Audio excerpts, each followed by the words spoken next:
Hey everyone. So next question is, in which disease does mosquito transmitted pathogen cause inflammation of lymphatic vessels?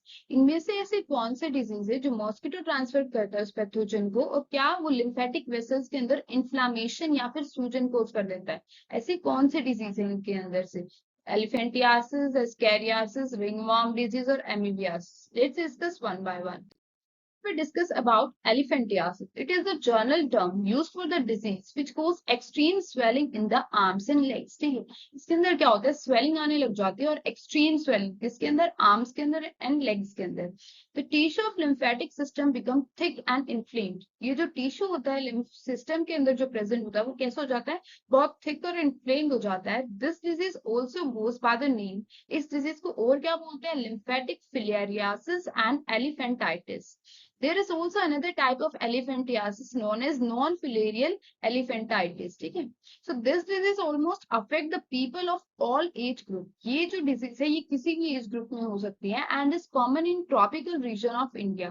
Most commonly कहाँ देखने को मिलती है, जो tropical region है India के वहां पे. This disease is caused by different type of worms which get transmitted into human body. ये जो डिजीज है किस वजह से हो रही है, डिफरेंट टाइप ऑफ वर्म्स जो ह्यूमन बॉडी के अंदर ट्रांसमिट होती हैं उसकी वजह से होती है ये. If we discuss about And if we discuss about the causes of elephantiasis, the elephantiasis syndrome is caused by an infection of a nematode parasite called as filarial worm.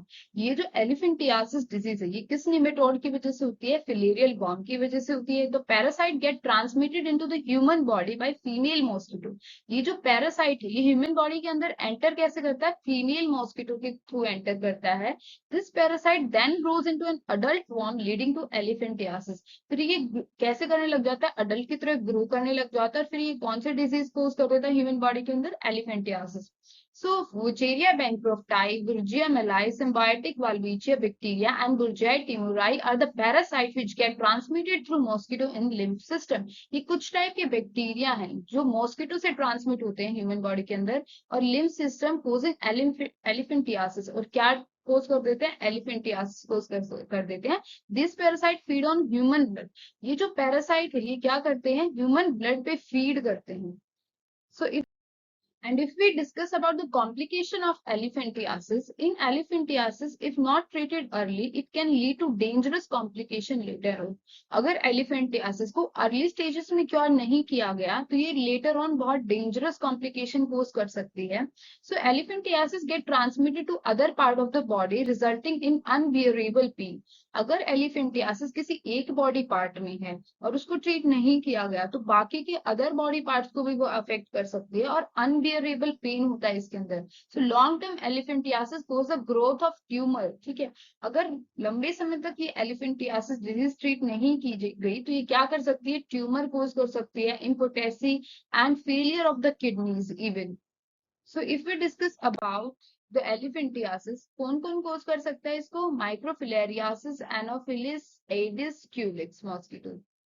So if we discuss about the next, that is what is ascariasis. Ascariasis is also known as roundworm.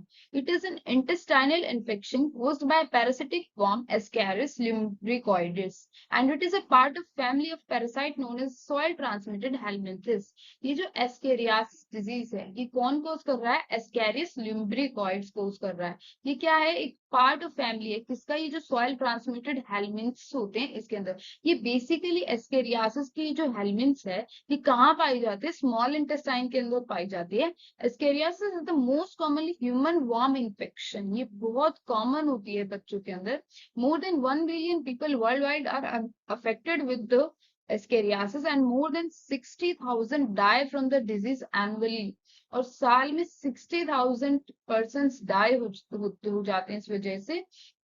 If we discuss about the next disease, that is ringworms. Ringworms किसी वजह से होते हैं, pathogen that is known as microsporum trichophyton and epidermophyton. ये एक type की बीली fungi होती है जो ये ringworm कोज करती है. ऑर्गन कौन से अफेक्टेड होते हैं इससे? Skin, nails, falls of skin और ग्रोइंग। मेथड ऑफ ट्रांसमिशन क्या है इसका? Acquired from the soil. ठीक है, कहाँ से ट्रांसफर होती है हमारी बॉडी के अंदर? सॉइल से हो सकती है, या फिर यूजिंग टाल, clothes and even comb of infected individuals. अगर हम इन्फेक्टेड इंडिविजुअल्स के ये शेयर करते हैं, सिम्टम्स क्या है इसके? Appearance of dry scaly lesions in the skin, nails and scarf. ठीक है, ये जो लेजन्स दिख रहे हैं हमें कहाँ कहाँ पे? ड्राई स्किन भी देखने को मिलते हैं basically. So lesion accompanied with intense itching, और इन लेजन्स की वजह से क्या होता है? बहुत ज्यादा इचिंग होती है। So if we discuss about the amoebiasis, an infection with enta-amoeba histolytica, ये जो amoebiasis disease होती है ये कौन cause करता है? enta-amoeba histolytica cause करता है, produced by the ingestion of cyst in the organism। ठीक है, ये किस वजह से होती है? जब हम cyst, जो ऑर्गेनिज्म है उसके सिस्ट को इंजेस्ट कर लें किसी ना किसी वजह से। So in the intestine the cyst develop into trophozoites. ठीक है, ये जो सिस्ट है इनकी ऑर्गेनिज्म की, अगर हम इसको इन्गल्फ कर देते हैं तो ये क्या किस फॉर्म में चले जाते हैं इंटेस्टाइन में? Trophozoites that adhere to colonic epithelial cells by means of lactin on the parasite। ये जो एक टाइप का ग्लू सब्सटेंस होता है लैक्टिन, जिस वजह से ये अडेयर करती है। इस पैरासाइट के अंदर क्या होता है? एक टाइप का ग्लू सब्सटेंस होता है जिसको बोलते हैं लैक्टिन, जिसकी वजह से अडेयर करती है हमारी बॉडी के अंदर। If we discuss about If we discuss about the question that in which disease does mosquito transmitted pathogen cause inflammation?